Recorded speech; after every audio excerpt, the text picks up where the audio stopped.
everyone, welcome to my channel. What I have learned today.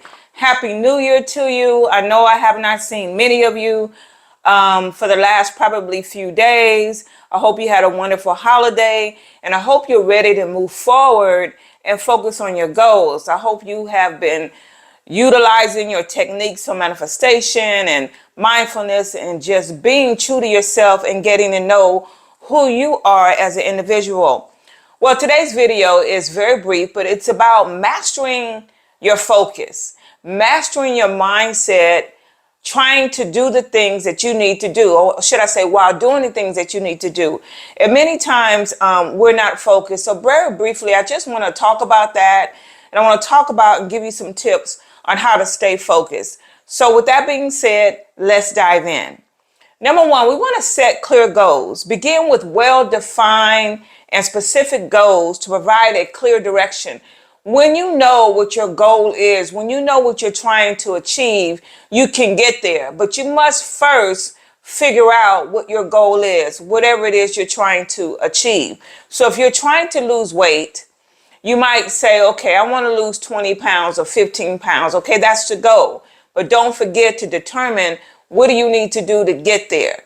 And don't forget, you must have the right mindset. And I know I have a video somewhere around here to talk about that. But make a long story short, you want to set clear goals. And then number two, you want to prioritize your goals. Identify the most important goals and concentrate your efforts on them. So once you've established your clear goals, once you know what you want, now you want to prioritize your goals. You want to make sure you know what you need to do to lose the weight and in the order that you need to do that in. And so that is something that you want to do. And then you want to break goals into smaller tasks. So in other words, you have your goal, you're clear on your goal, you've prioritized your goal. Now you want to break them down in smaller tasks, bite-sized pieces, so that you can have a sense of accomplishment. Many times we just leave the chunk-sized piece. I want to lose weight and I want to lose 20 pounds. And we skip all in between and we get to right there and then we fail and wonder why. Bite-sized pieces. So the first thing you do is write down the amount of weight you want to lose. Bam, that's a goal that you did, that you hadn't been writing down what you wanted to do. Pat yourself on the back. Then the next step is how much do you want to lose? And then what tools or what mechanism are you going to use to get there? And so on and so forth. So you want to break them down, your goals down in bite-sized pieces, smaller tasks. And then you want to create a vision board. You want to visualize your goals by creating a vision board with images and reminders. Now, I have a vision board for the goals that I want to do, and I also have them written down in bite-sized pieces and smaller tasks, because I'm a person that has to have a sense of accomplishment. If I don't accomplish something, or I don't feel that I've accomplished something, then I don't feel so good. So that is so key, to break down your goals into smaller tasks so that you can have a sense of accomplishment.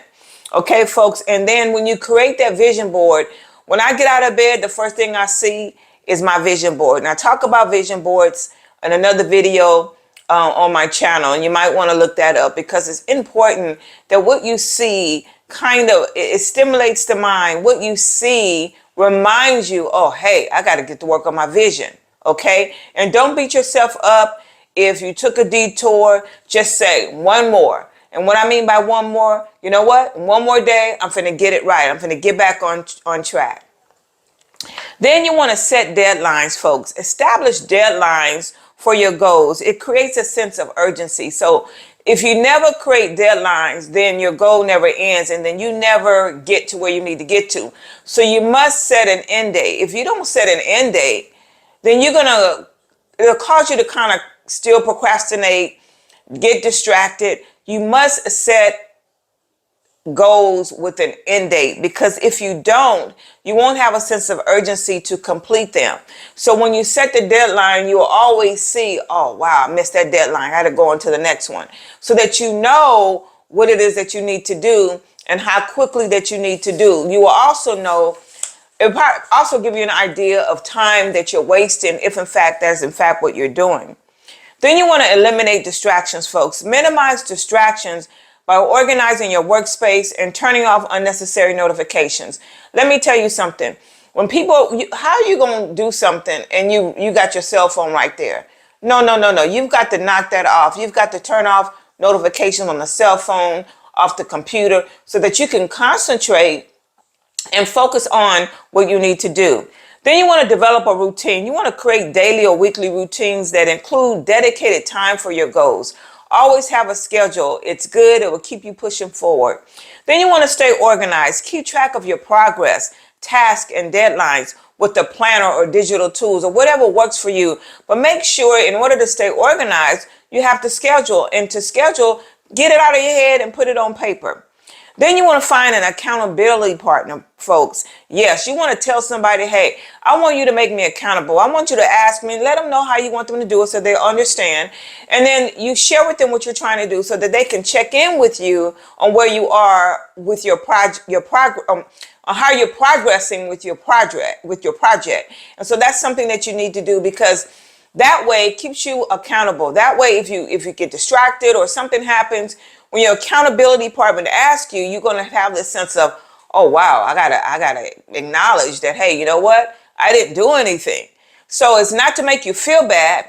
It's just to remind you of what your why is and your goals. And then you want to review your goals regularly. You want to frequently revisit your goals to remind yourself that they matter. And then sometimes you may have to modify or change your goals. That's another reason for reviewing your goals. And then you want to stay inspired, folks. Seek inspiration from books, from videos, from podcasts, role models who have achieved similar goals. So what I do is that what I'm doing for you now, there are people who have surpassed me, and I know that. And so I lean into them to try to understand how to be successful on my channel, how to inspire you, how to create good content. But I do that by looking at my mentors, my role models. Some of them don't even know they're my mentor. It doesn't matter. I follow them because evidently, if they have made it here, I need to listen to those folks. Then you want to practice mindfulness, meditation. You want to stay present and focused, folks, on your task. You want to do that rather than worrying about the future. Okay, you want to always stay focused. When you start worrying about the future, bring yourself back and understand, nope, I'm right here, stay present. And then you want to celebrate the milestones. Whenever you make an achievement, whenever you accomplish something, celebrate the milestones. I don't care what it is. Maybe it's having a glass of wine. If you don't drink, maybe it's going out, buying yourself a dress or a suit or a pair of socks, whatever it is. Celebrate the milestones. Always celebrate yourself, because it reinforces your confidence and it encourages you to continue doing what you do. Then you want to stay positive and maintain a positive attitude, even in the face of challenges and setbacks. It doesn't matter. When you have a setback, it's all about perception. One more. You got one more day. As long as you're breathing, you got one more day. You got one more minute. You got one more hour to make it happen, folks. You're guaranteed to fail if you give up. But as long as you keep going, I got one more day, you got it. Then you want to be patient and persistent. Understand that achieving your goals, folks, may take time, and persistently work towards them. You need to persistently work towards them without giving up. So many times we're in a hurry. We're a microwavable society. Let me tell you something. That won't work if you don't have patience, if you're not persistent, if you give up. You've got to have patience. You've got to be persistent. Patience and persistence, the 2 P's, write them on the wall. Folks, by implementing these tasks, I promise you, you will be awesome. You will achieve your goal, because I have faith in you. There's greatness in you, folks. Well, if you found value in this video at all, I kindly ask that you will please subscribe to my channel, and I'll see you soon.